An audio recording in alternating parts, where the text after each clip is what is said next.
चुनाव की बहार, कोरोना की बयार। नमस्कार, मैं साक्षी, आप देख रहे हैं इंडिया 24x7 लाइव टीवी।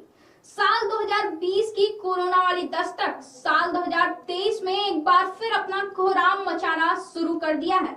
तो वहीं एक तरफ कोरोना की लहर और दूसरी तरफ निकाय चुनाव की तैयारी, दोनों ही जोरों पर हैं। पर चिंता की बात यह है कि आए दिन बढ़ते कोरोना मामलों की संख्या कहीं इस बार के निकाय चुनाव में व्यवधान न पैदा कर दे।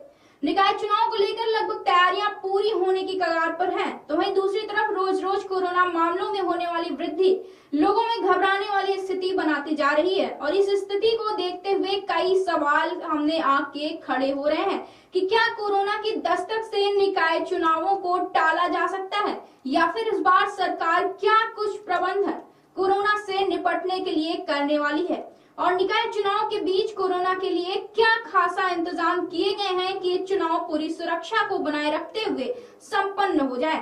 आज की विशेष रिपोर्ट निकाय चुनाव पर पड़ने वाले कोरोना प्रभाव को लेकर है। तो चलिए शुरू करते हैं। आपको बता दें, प्रदेश में 2 चरणों में इस बार निकाय चुनाव होने वाले हैं और कोरोना प्रोटोकॉल का कड़ाई से इस दौरान पालन होगा। इसके लिए राज्य निर्वाचन आयोग ने कड़े कोविड प्रोटोकॉल भी निर्धारित करने वाला है और इस काम के लिए चुनाव आयोग ने भी कमर अब कस ली है। वहीं कोरोना प्रोटोकॉल का उल्लंघन करने पर बड़ी कार्रवाई की जा सकती है। दरअसल पिछले कुछ दिनों में उत्तर प्रदेश में कोरोना ने दोगुनी रफ्तार से अपने पैर पसारने शुरू कर दिए हैं और बुधवार को स्वास्थ्य विभाग द्वारा जारी आंकड़े के मुताबिक राज्य में पिछले 24 घंटे में कोरोना से संक्रमित कुल 293 नए मरीज सामने आए हैं, जिसे मिलाकर अब तक उत्तर प्रदेश में कुल एक्टिव केसों की संख्या 1791 हो गई है। यहाँ चिंता की बात यह है कि पिछले एक हफ्ते में कोरोना के मरीजों की संख्या में 2 गुने से अधिक की वृद्धि हुई है।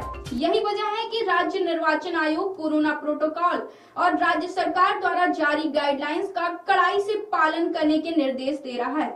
वहीं कोविड प्रोटोकॉल के तहत निर्वाचन आयोग सभी चुनाव कर्मियों को वैक्सीन की दोनों डोज लगाए जाना अनिवार्य कर दिया गया है। इसी तरह कोविड नियमों के उल्लंघन करने पर महामारी एक्ट, एनडीएमए और आईपीसी की धाराओं के तहत कार्रवाई भी की जा सकती है। बताया जा रहा है कि चुनाव में सभी पात्र अधिकारियों को प्रिकॉशनरी डोज लगवाए जाना अनिवार्य किया जाएगा।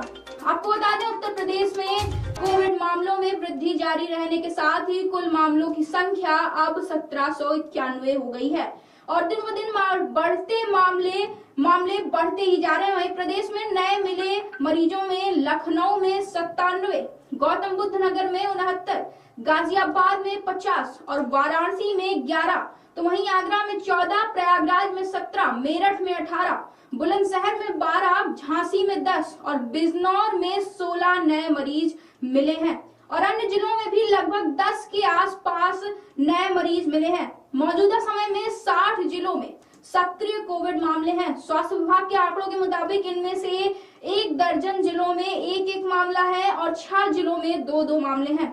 वहीं संक्रामक रोग राज्य स्वास्थ्य विभाग के निदेशक डॉक्टर AK सिंह ने कहा है कि सोमवार को एक मॉक ड्रिल की योजना बनाई गई है। हम राज्य में कोविड रोगियों के उपचार के लिए आवश्यक सभी सुविधाओं की जांच करेंगे। लखनऊ में स्वास्थ्य विभाग ने सभी अस्पतालों को रोटेशन कोविड ड्यूटी के लिए स्टाफ तैयार करने और जरूरत पड़ने पर संक्रमितों को भर्ती करने के लिए इस्तेमाल किए जाने वाले बेड और वार्ड की पहचान करने को भी कहा है। बता दें, बीते दिनों झांसी में भी नगरीय निकाय चुनाव से पहले कोरोना संक्रमण की तेजी से अलर्ट जारी कर दिया गया है। वहीं जिला पंचायत के चुनावों में कई कर्मचारियों को कोरोना ने अपनी चपेट में ले लिया था और इस बार परिस्थितियां ना बिगड़े, इसके लिए स्वास्थ्य विभाग ने तैयारी शुरू कर दी है। वहीं अगर उत्तर प्रदेश के झांसी की बात करें तो झांसी में एक बार फिर कोरोना के मामले बढ़ने लगे हैं। बीते कुछ दिनों में कुल 35 केस सामने आए हैं। शहर क्षेत्र के साथ ही ग्रामीण इलाकों में भी कोरोना ने अपनी दस्तक अब दे दी है। 16 मार्च तक जहां झांसी में कोरोना के एक भी केस नहीं थे, 17 मार्च को पहला केस सामने आया जिसमें एक महिला कोरोना की चपेट में आ गई। इसके बाद लगातार कोरोना के बढ़ते मामले बढ़ रहे हैं। लगातार बढ़ते मामलों को देखकर स्वास्थ्य विभाग और जिला प्रशासन भी अब हरकत में आ गया है। बीते मंगलवार को जिला अस्पताल, मेडिकल कॉलेज और कई अस्पतालों में मॉक ड्रिल किया गया। इसके साथ ही स्वास्थ्य विभाग ने अब बस स्टैंड और रेलवे स्टेशन पर भी कोरोना की जांच अब शुरू कर दी है। पहले जहां पर रोजाना लगभग 100 जांचें हो रही थी, वहीं अब इन जांचों को बढ़ाकर 400 कर दिया गया है। चुनाव का ऐलान हो चुका है और ऐसे में कोरोना के मामले लगातार बढ़ना काफी चिंताजनक है। बता दें कि झांसी के मुख्य चिकित्सा अधिकारी डॉक्टर सुधाकर पांडे ने बताया कि अभी तक जो भी मरीज मिले हैं उनका इलाज किया जा रहा है और कोई भी मरीज अभी गंभीर नहीं है। उन्होंने लोगों से अपील करते हुए कहा कि अगर आप घर से बाहर निकलते हैं तो मास्क अवश्य लगाएं। कोविड-19 के सभी प्रोटोकॉल्स का पालन भी जरूर करें। पर सब कुछ देखते हुए सबसे खास बात यहाँ पर यह है कि इधर चुनाव से ठीक पहले कोविड-19 के केस बढ़ने को लेकर चुनाव आयोग ने अभी तक कोई आधिकारिक सूचना जारी नहीं की है, पर चुनाव प्रचार कर रहे लोगों के बीच बढ़ रहे संक्रमण को लेकर चर्चाएं और कुछ जरूरी सावधानियां दिखने लगी हैं।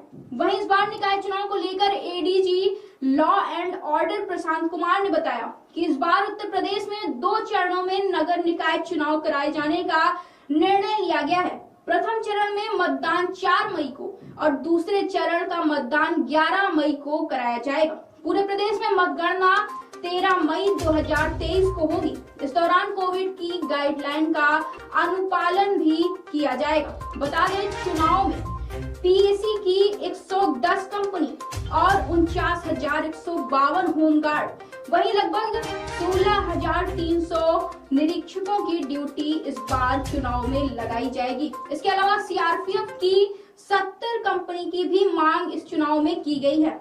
अब कोरोना की लहर तो तेज होती ही जा रही है, पर निकाय चुनाव में किसी भी तरह की देरी होने का अंदाजा अब तक तो नहीं लगाया जा सकता, बल्कि चुनाव आयोग और प्रदेश सरकार इस बिगड़ती हुई स्थिति में अपनी कमर कसते हुए नजर आ रहे हैं। और अभी उम्मीद यही लगाई जा रही है कि कोरोना के बीच भी सभी नियमों का कड़ाई से पालन करते हुए ये निकाय चुनाव जल्द ही संपन्न कराए जाएंगे। फिलहाल बने रहिए हमारे साथ ऐसी खबरों के लिए, देखते रहिए इंडिया 24/7।